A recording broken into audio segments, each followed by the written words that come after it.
90 రోజుల కోర్సు పూర్తి చేస్తే చాలు 100% ప్లేస్మెంట్ సపోర్ట్ తో సాఫ్ట్వేర్ జాబ్ మీ సొంతం. వెంటనే కోడ్ జ్ఞాన్ డెస్టినేషన్ ని సంప్రదించండి.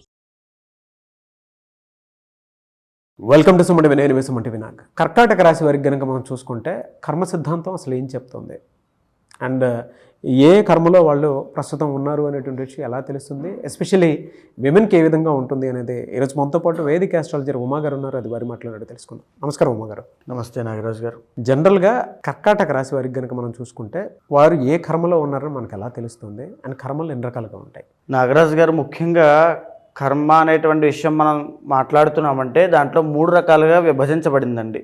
సంచిత కర్మ అంటారు మొదటిది.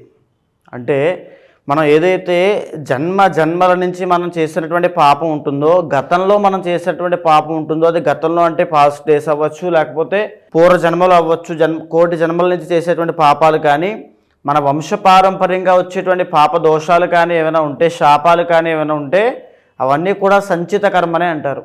మన వంశపారంపర్యంగా వచ్చేటువంటిది మనం ఎందుకు అనుభవించాలి, నేను చేయని తప్పని చాలామంది అనుకుంటూ ఉంటారు నాగరాజు గారు. ఉదాహరణకి మనకి కార్తీక పురాణంలో ఒక కథ ఉంటుంది. ఏమిటనంటే, ఒక మహారాజు తన కూతుర్ని డబ్బు కోసం వేరే వరుడికి అమ్మినప్పుడు ఆ మహారాజు చనిపోయిన తర్వాత తన 7వ తరమైనటువంటి గొప్ప మహారాజు అతను, ఆ 7వ తరం మహారాజు ఏ పాపము చేయనటువంటి వాడు స్వర్గంలో ఉంటే అతన్ని కూడా తీసుకుని నరకంలో పెడతారు. నేనేం తప్పు చేశానయ్యి, అంతకాలం తర్వాత స్వర్గంలోంచి మళ్ళీ నరకంలోకి తీసుకువెళ్ళారంటే, నీ 7వ తరంలో పుట్టినటువంటి మహారాజు దరిద్రంతో బాధపడుతూ డబ్బు కోసం తన కూతుర్ని అమ్మేశాడు, అందుకోసం నిన్ను కూడా తీసుకెళ్ళి లోపల పెట్టామని చెప్తారు. అంటే మనకు ఆ కర్మ అనుభవించే యోగం ఉంది కాబట్టే మన 7వ తరంలో ఆ మహారాజు జన్మించాడు. ప్రతిదీ కూడా ఒక ఇంటర్ లింక్ ఉంటుంది నాగరాజు గారు.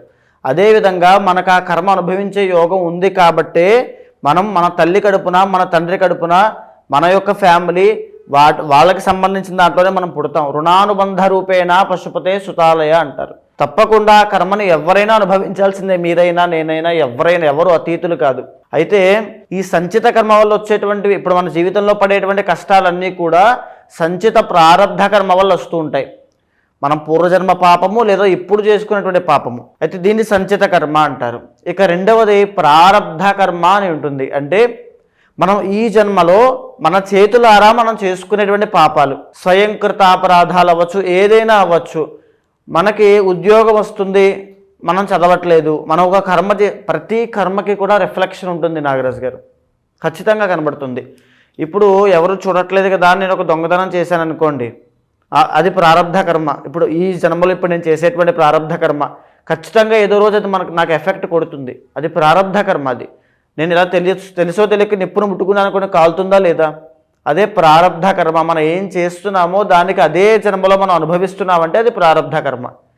అయితే ఇక మూడవది ఆగామి కర్మ అని ఉంటుంది. అంటే ఏదైతే సంచిత కర్మ ఉందో, అంటే సంచిత కర్మ మనం ఎన్నో జన్మల నుంచి చేసిన పాపం అంతా ఒకేసారి మన మీదకి రాదండి.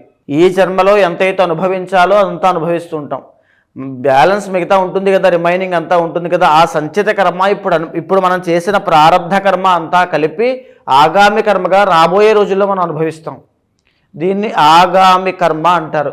ఈ 3 కర్మలు ప్రతి మనిషిని, ప్రతి రాశిలో ఉండేటువంటి వ్యక్తి మీద ఆధారపడి ఆ వ్యక్తి యొక్క జీవితాన్ని చిన్నాభిన్నం చేస్తూ ఉంటాయి, ఇబ్బందులు గురి చేస్తూ ఉంటాయి.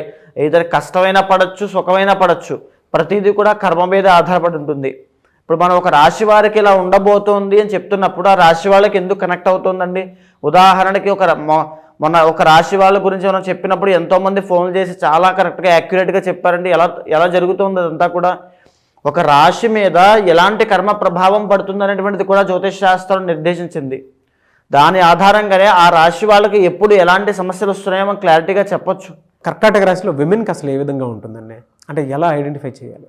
ఈ కర్కాటక రాశి వాళ్ళకి నేను చెప్పినటువంటి ఈ 3 కర్మల యొక్క ఆధారంగా ఈ సంచిత కర్మ అనేటువంటి తీసుకుంటే కనుక వీళ్ళ యొక్క రాశికి 7th and 8th lord Shani అవుతాడండి.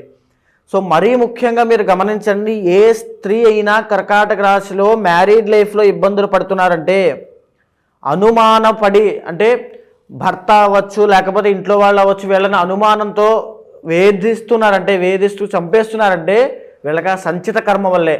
Divorce అయ్యిందంటే సంచిత కర్మ వల్లే.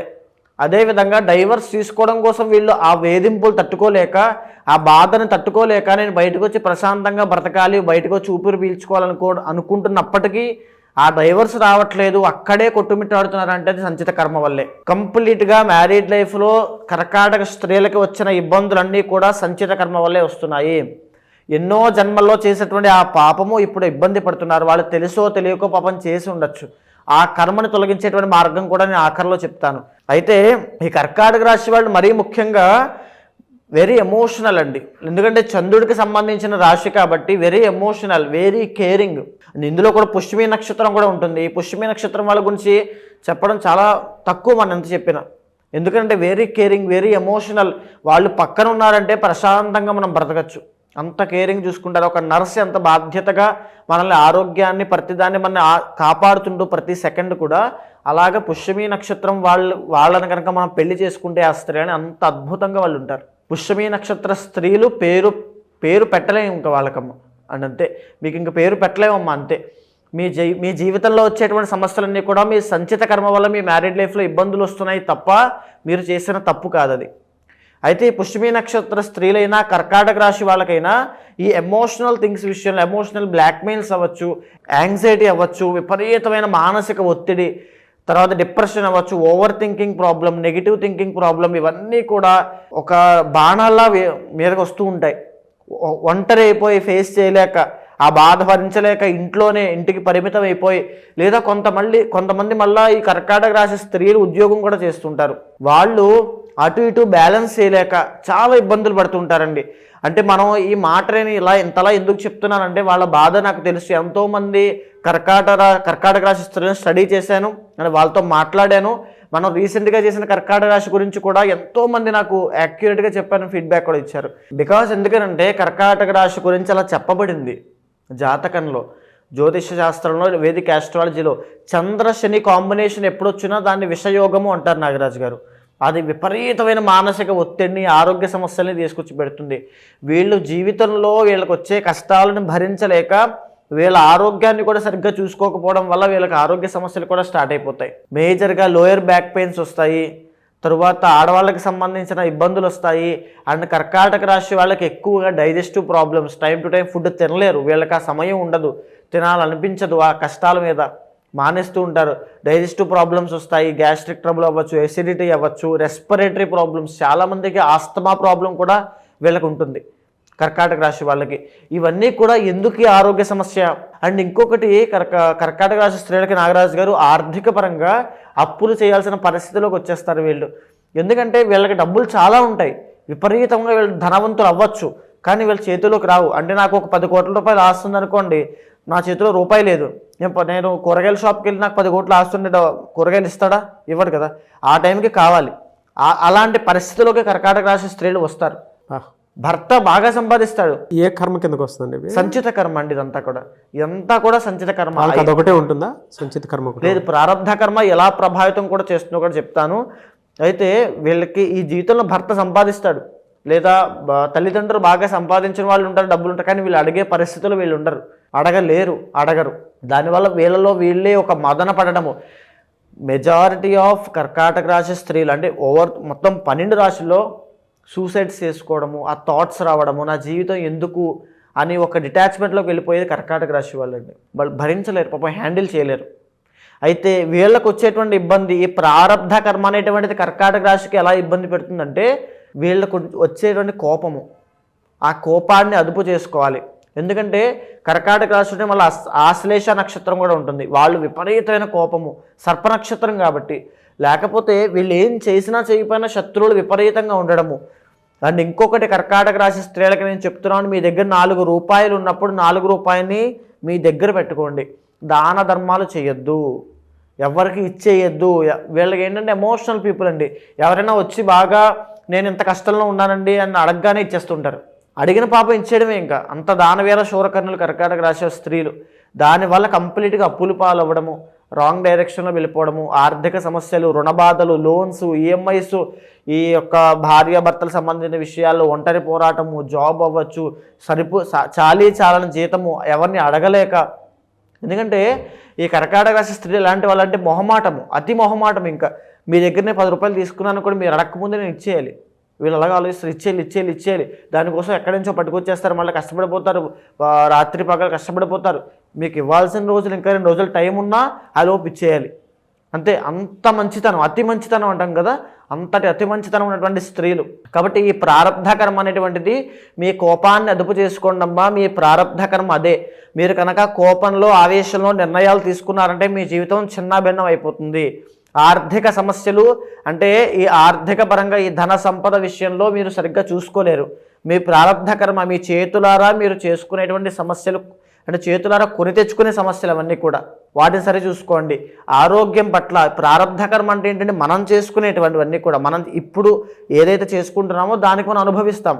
ఏదైతే వీళ్ళు ఆరోగ్యం పట్ల చేసుకునే అశ్రద్ధ ఉంటుందో అదే వీళ్ళని ఇబ్బంది పెడుతూ ఉంటుంది. అదేవిధంగా వీళ్ళ మానసిక స్థితి, ప్రతిదాని గురించి అంత డీప్గా ఆలోచించాల్సిన పని లేదు, ఎలా జరగాలంటే అదే జరుగుతుంది. బికాస్ కర్మ నుంచి ఎవరూ తప్పించుకోలేరు. దానికోసం సంబంధించి కొన్ని పరిహారాలు చెబుతాను, అవి చేసుకోండి. ఎక్కువగా ఆలోచించద్దు, ఓవర్ థింకింగ్ కానీ నెగిటివ్ థింకింగ్ కానీ చేయొద్దు. తరువాత తల్లిదండ్రులను సేవించండి, ఎందుకంటే మీకు ప్రపంచం మీద విరక్తి వచ్చేస్తుంది. ఇంకా వీళ్ళందరినీ నేను భరించలేను, నాకు వద్దు వీళ్ళంతా కూడా అని చెప్పి ఆ స్థాయికి వెళ్ళిపోతారు. బికాజ్ ఇప్పుడు నడిచేది కూడా కర్కాటక రాశి వాళ్ళకి అష్టమ శని అండి. శని కర్మకారకుడు. అష్టమ శని జరిగినటువంటి 2 ఇయర్స్గా వీళ్ళకి నడుస్తోంది. అష్టమస్య ప్రాణ సంకట అంటారంటే ప్రతి సమస్య కూడా వీళ్ళకి పీకల్లాగా మునిగిపోయేదాకా వస్తుంది. ఏదైనా ఆరోగ్య సమస్య, లేకపోతే ఆర్థిక సమస్య, వాహన ప్రమాద యోగములు. జరిగిన 2 సంవత్సరాల్లోపు మీకు ఏదైనా గాయాలు అయ్యాయి, ఇంజురీస్ అయ్యాయి, లేకపోతే సర్జరీలు అయ్యాయి అంటే అది సంచిత కర్మ వల్లే మీకు జరిగింది. బాగా గుర్తుపెట్టుకోండి మీ ప్రతి ఒక్కరు కూడా. అదేవిధంగా ఇప్పుడు రాబోయేటువంటి మార్చి 30 వరకు కూడా వీళ్ళు ఇంకా వాహన ప్రమాద గండాల విషయంలో చాలా జాగ్రత్తగా ఉండాలి. దూర ప్రయాణాలు చేయొద్దు, మీ ప్రారబ్ధ కర్మ అది. మీకు ప్రయాణం చేసే, మీకు యొక్క గాయాలు పాలయ్యే యోగం ఉందనేది సంచిత కర్మ. మీరు అయినప్పటికీ కూడా తెలిసి కూడా కావాలని ప్రయాణం చేయడం మీ ప్రారబ్ధ కర్మ. ఎలా అండి, మార్చి నుంచి డిసెంబర్ వరకు ఎలా ఉండే అవకాశం ఉంటుంది? మార్చి నుంచి డిసెంబర్ వరకు కూడా, మార్చి నుంచి ముందు మే 15వ తారీఖు దాకా కొంత సామాన్యంగా ఉంటుందండి, పర్వాలేదనిపిస్తుంది. ఈ మార్చి 30వ తారీఖు దగ్గర నుంచి మే 15వ తారీఖు దగ్గర నుంచి అక్టోబర్ దాకా తీవ్రమైన ఆర్థిక సమస్యలు, డబ్బులు రూపాయి కూడా నిలబడకపోవడం, ఏదో ఒకటి వస్తువు కానీ వాహనం కానీ కొనేస్తారు, అయిపోతాయి. ఉదర సంబంధించిన వ్యాధులు, లావుగా ఉన్న వాళ్ళైతే ఒబేసిటీ సమస్యలు, కొలెస్ట్రాల్, వృద్ధులైతే హార్ట్కి సంబంధించిన ఇబ్బందులు, బికాజ్ గురుడు కాబట్టి హార్ట్కి సంబంధించిన ఇబ్బందులు. ఇంకొక ముఖ్యమైన విషయము, శుభకార్యాలు మధ్యలో అర్ధాంతరంగా ఆగిపోవడం లాంటివి జరుగుతాయి. పెళ్లి సెట్ అయిపోతుంది, ఎంగేజ్మెంట్ అయిపోతుంది, లాస్ట్ మినిట్లో మాకు వద్దు, మేము క్యాన్సిల్ అంటారు. ఇలాంటివి జరుగుతాయి వీళ్ళకి. రాబోయేటువంటి మే 15వ తారీఖు తర్వాత నుంచి అక్టోబర్ దాకా, అక్టోబర్ తర్వాత నుంచి కొంత సామాన్యంగా ఉంటుంది. అయితే ఈ కర్కాటక రాశి స్త్రీలు జీవితంలో ఈ కర్మ అనుభవాన్ని నుంచి తప్పించుకోవాలి అనుకుంటే కనుక మరీ ముఖ్యంగా చంద్రశేఖరుడు అయినటువంటి మహాదేవుడికి ఆరాధన ఎక్కువగా చేయాలి. ప్రతి సోమవారము శివుడికి అభిషేకం చేయాల్సిందే. మీరు మీ ఇంట్లో చేసుకుంటారా, మీ దగ్గరలో ఆలయానికి వెళ్ళి చేసుకుంటారా, మీ ఇష్టము. ఇంట్లో స్వామివారికి ఆవు పాలతో చేస్తారా, నీళ్లతో చేస్తారా, మీ ఇష్టము. ఇంట్లో స్వామివారికి సువర్ణలింగం, బంగారు లింగానికి చేస్తారా, మట్టి లింగంతో చేస్తారా, మీ ఇష్టం. మీ శక్తి బట్టి చేయండి, కానీ భక్తితో చేయండి. కర్కాటక రాశి స్త్రీలు శివ ఆరాధన చేశారంటే మీకు అదృష్టం పడుతుంది, కర్మ అనేటువంటిది నాశనం అయిపోతుంది. సో ఇది నాగరాజు గారు, ఇప్పుడు దాకా నేను చెప్పినవన్నీ కూడా వీళ్ళ ఈ సంచిత ప్రారబ్ధ కర్మ. నేను ఎంత అంటే సంచిత కర్మ వల్ల వచ్చేటువంటి ఎలా ఉంటాయి, ప్రారబ్ధ కర్మ వల్ల వీళ్ళు ఏం చేస్తారు, ఏం చేయబోతున్నారు ప్రస్తుత కాలమాన రీత్యా. ఇప్పుడు ఉదాహరణకి వీళ్ళకి గాయాలు పాలయ్యేటువంటి యోగం ఉంది, ఆ దోషం ఉంది. అయితే ఆ దోషం అని ఎందుకు వచ్చింది, సంచిత కర్మ వల్ల వచ్చింది. ఈ ప్రారబ్ధ కర్మ అనేటువంటిది ఏంటంటే వీళ్ళు చేతులారా చేసుకునేది. వీళ్ళు ఎంతవరకు చేసుకోవాలి, బయటికి ప్రయాణాలు చేయకుండా, వెళ్ళేటప్పుడు వచ్చేటప్పుడు శకునం చూసుకోవడము, హెల్మెట్ పెట్టుకోవడము, లేకపోతే జాగ్రత్త వహించడం లాంటివి ప్రారబ్ధ కర్మ వల్ల జాగ్రత్త తీసుకోవాలి. అయినప్పటికీ కూడా ఎంతో అజాగ్రత్తగా నిర్లక్ష్యంతో వెళ్తే ఖచ్చితంగా ఇబ్బంది పడతారు. ఇది ప్రారబ్ధ కర్మ. ఈ ప్రారబ్ధ సంచిత కర్మల నుంచి తప్పింపజేసేవాడు కేవలం మహాశివుడు మాత్రమే మీ జాతకానికి. ఏ రోజు ఏ రెమెడీ చేసుకుంటే బాగుంటుందండి? ఈ యొక్క కర్కాటక రాశి వాళ్ళు సోమవారం అండి, శివ ఆరాధన సోమవారం ఉపవాసం ఉండండి, లేకపోతే మీరు పలహారం చేయండి, స్వామివారికి అభిషేకం చేయండి, భక్తితో స్వామివారిని కొలవండి, అద్భుతమైన రిజల్ట్స్ చూస్తారు. ఎలా సార్, అంటే ఈ కర్మ సిద్ధాంతానికి సంబంధించినటువంటి రెమెడీ ఏమైనా ఉంటుందా? ఈ ఫిబ్రవరి 26వ తారీఖున నాగరాజు గారు, మహాశివరాత్రి అయింది. జన్మకొక శివరాత్రి అంటారు. అంటే ఈ మహాశివరాత్రిని పురస్కరించుకుని నేను చేసేటువంటి కర్మ నివారణ అవ్వడం కోసం చేసే రుద్రయాగంలో పాల్గొమని చెప్పండి. ఎవరైనా సరే, ఏ ఇండివిజువల్లో అయినా సరే, అంటే మీ కర్మ మీదే, మీ భార్య కర్మ మీ భార్యదే, ఎవరి కర్మ వాళ్ళదే. ఎవరైతే రుద్రయాగంలో పాల్గొంటారో వాళ్ళు జన్మ జన్మలతో చేసినటువంటి సంచిత కర్మ అయినా, వాడు తెలుసో తెలియకో ఈ జన్మలో ఏదో తెలియని పాపం చేసినటువంటి ప్రారబ్ధ కర్మ వల్ల వచ్చే కష్టాలైనా తొలగిపోతాయి. ఉదాహరణకి ఒక వ్యక్తి ఉంటారండి, ఎంతో సంపాదిస్తూ ఉంటాడు, కానీ ఒక్క రూపాయి కూడా నిలబడదు. అవన్నీ కూడా ఇంట్లో ఉండేటువంటి వాళ్ళ ఆరోగ్య సమస్యలకి, వాళ్ళ చదువులకి, వాళ్ళ కష్టాలకి, వాళ్ళ కోరికలకి అన్నీ దానం చేస్తూనే ఉంటాడు. శ్రమదానం అవుతుంది, అన్నీ అయిపోతూనే ఉంటే జీవితం అలసి సొలసిపోతుంది తప్ప అతను ఏమాత్రం అనుభవించలేడు. అది కూడా ఒక కర్మే. జీవితాంతము మనశ్శాంతి లేకుండా అందరి కోసం కష్టపడడం కూడా ఒక కర్మే. ఎంత సంపాదన ఉన్నప్పటికీ కూడా తినడానికి తిన్న తర్వాత అరగకపోవడము, ఆ డయాబెటీస్ అవ్వచ్చు, బీపీ అవ్వచ్చు, ఇవన్నీ కూడా ఎక్కడి నుంచి వస్తున్నాయండి? సంచిత ప్రారబ్ధ కర్మల వల్లే వస్తున్నాయి. ఎప్పుడైతే కర్మ అనేటువంటిది నాశనం అవుతుందో ఆరోగ్యపరంగా ఒక మెరుగైన జీవితం ఉంటుంది. అదేవిధంగా ఒక మ్యారీడ్ లైఫ్లో ఇబ్బందులు వస్తున్నాయి, మాంగళ్య దోషం ఎందుచేత వస్తుంది అంటే సంచిత కర్మ వల్లే వస్తుంది. ఆ సంచిత కర్మ పోతేనే ఈ మాంగళ్య దోషం పోతుంది. 33 సంవత్సరాల దాకా వివాహం కావట్లేదు అంటే ఎందుచేత కావట్లేదు అంటే సంచిత కర్మ వల్లే కావడం లేదు. ఎప్పుడైతే కర్మ అనేటువంటిది నాశనం అవుతుందో, మూలమైనటువంటి కర్మ నాశనం జరిగినప్పుడు ఎలాంటి కోరికలు తీరాలన్నా తీరుతాయి, ఎలాంటి సమస్యలు పోవాలన్నా పోతాయి. మీరు ఇప్పుడే అన్నారు యజ్ఞాలు, యాగాలు, హోమాలు లాంటి లేదంటే పూజలు చేస్తే కర్మ నాశనం అవుతుంది అని. అండ్ ఇందాక ఒక మాట కూడా అంటం జరిగింది, కర్మను అనుభవిస్తేనే పోతుంది అని. అవునండి, అనుభవిస్తేనే పోతుంది అని చెప్పేసి అంటూ ఉన్నారు. అంటే పూజలు, యాగాలు చేస్తే నాశనం చేయొచ్చు అని చెప్పి, కర్మను నాశనం చేసేయచ్చు అని చెప్పేసి అంటూ ఉన్నారు. ఎలా అది? ఇక్కడ ముఖ్యంగా నాగరాజు గారు, చాలామందికి ఉన్నటువంటి సందేహమే ఇది. అంటే కర్మ అనేటువంటిది అనుభవిస్తేనే పోతుంది కదా, మన కర్మ మనం అనుభవించాలి, కానీ పూజలు చేస్తే ఎందుకు పోతుంది అని చాలామంది అనుకుంటూ ఉంటారు. ఉదాహరణకి ఒక మార్కండేయుడు అనేటువంటి ఒక మహాశివభక్తుడు, ఆయనకి 8 సంవత్సరాల వయసు ఉంది. ఆయన శివుడికి విపరీతమైనటువంటి ఆరాధన అంటే అభిషేకం చేస్తూ స్వామి యొక్క తపస్సులో, స్వామి యొక్క భక్తిలో మునిగి ఉన్నాడు. మునిగి ఉన్నప్పుడు ఆయన యొక్క ఆయుష్ అనేటువంటిది కంప్లీట్ అయిపోయింది. యమధర్మరాజు అంటే ప్రాణం తీసేటువంటి యమధర్మరాజు యమపాశంతో సహా వచ్చి, నాయన మార్కండేయ బయటికి రా, నీ ఆయుష్ పూర్తయిపోయింది, నీ ప్రాణం తీసుకెళ్లేటువంటి సమయం ఆసన్నమైంది, నువ్వు బయటికి రా అని పిలిస్తే, నేను రాను, నా పూజ శివ పూజ అయ్యేంత వరకు నేను బయటికి రాను అంటాడు.